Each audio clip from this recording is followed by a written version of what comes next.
கடந்த சில வாரங்களாக தமிழ்நாட்டு ஊடகத்தில் வரும் செய்திகள் எல்லாமே கவலைக்கிடமாக இருக்கிறது. பாலியல் சீண்டல் தினமும் செய்திகள் மூலம் வந்த வண்ணமாகவே இருக்கிறது.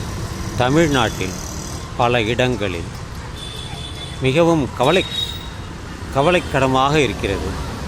காரணம், தமிழ்நாடு கற்பு கண்ணகி பிறந்த ஊர். அதுபோல மாதவியின் மகள் மணிமேகலை அவள் பிறந்த ஊரும் இந்த ஊர் தான், தமிழ்நாடு தான்.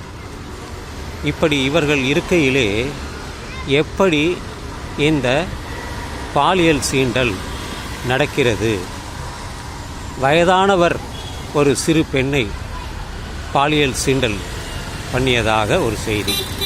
ஒரு ஆசிரியர் சக மாணவியை பாலியல் சீண்டல் செய்ததாக ஒரு செய்தி. இதுபோல பல செய்திகள் தினமும் வந்த வண்ணமாகவே இருக்கிறது. இதற்கு என்ன காரணம் என்றால், பால் உணர்வு, காமம். இதற்கு முக்கிய காரணமாக நான் கருதுவது என்னவென்றால், அவர்களுக்கு அந்த உணர்வு கிடைக்கவில்லை. காம தீயை அவரால் அணைக்க முடியவில்லை. மனைவி இருந்திருக்க மாட்டார்கள், அல்லது வயதான பிறகு திருமணம் செய்து கொண்டிருப்பார்கள், அல்லது ஏதோ அவர்கள் நிறைவேறாத ஒரு காம பசி. அதனால்தான் இவர்கள் இந்த இளம் பிராயத்தினர் உள்ள பெண்களை இவர்கள் அதற்கு என்ன அவர்களுக்கு சுகமோ தெரியவில்லை, அவர்களை சீண்டுகிறார்கள். அதனால் உயிரிழப்பும் நடக்கிறது. அவர்கள் மனதை கட்டுப்படுத்த முடியவில்லை. அந்த காம இச்சையை அவர்களால் கட்டுப்படுத்த முடியவில்லை. அதனால்தான் தியானத்தை எல்லோரும், யோகாவையும் தியானத்தையும் சொல்வார்கள். இதெல்லாம் அவர்களுக்கு தேர்ந்தெடுக்க தெரியவில்லை. ஏனென்றால் எல்லா வயதிலுமே அந்த காம உணர்வு இருக்கும். நிறைவேறாத ஆசைகள், நிறைவேறாத அந்த இன்ப துடிப்புகள் அவர்கள் உடலிலே இருக்கும். உடலில் வலு இருக்கிறதோ அல்லது இல்லையோ, அவர்களுக்கு அப்படி ஒன்று செய்ய வேண்டும் என்ற ஒரு எண்ணம் மனதில் எப்பொழுதுமே வந்த வண்ணமாகவே இருக்கும். அதனால்தான் இந்த புலனானது 5 புலன்களில் ஒன்று தொடு உணர்ச்சி. அந்த தொடு உணர்ச்சியைத்தான் இவர்கள் தேடி தேடி அலைகிறார்கள். சந்தர்ப்பம் கிடைக்கும் பொழுது அவர்கள் பயன்படுத்துகிறார்கள். எனவே இந்த பாலியல் தீண்டல் என்பது பல காரணங்கள் இருக்கலாம். எனக்கு தெரிந்ததை நான் சொல்கிறேன். நான் யாரையும் பேட்டி காணவில்லை, ஆராய்ச்சியும் செய்யவில்லை.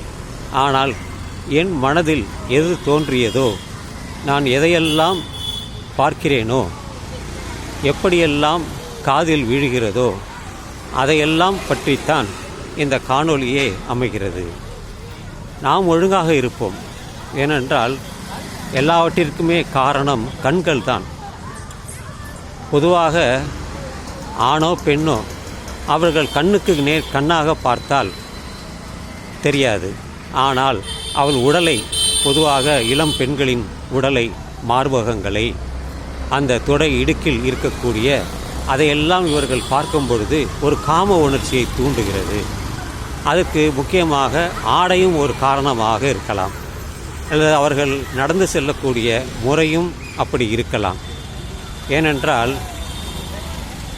கிழவியை பார்த்து யாரும் காமம் கொள்வதில்லை.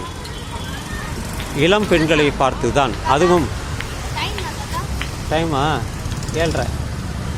அதுவும் பெண்களை, பருவமடைந்த பெண்களை பார்க்கும் பொழுதுதான் அவர்களுக்கு அந்த உடல் மாற்றத்தை இவர்கள் எல்லாம் பார்க்கிறார்கள். பார்த்த உடனே அவர்களுக்கு ஏதோ ஒன்று கண்ணை உறுத்துகிறது. தொட வேண்டும் போல் ஒரு எண்ணம் வருகிறது, தொட்டு பார்க்கலாமே என்று. அது எதற்கு? ஆசிரியருக்கு எப்படி அந்த எண்ணம் வர வேண்டும்?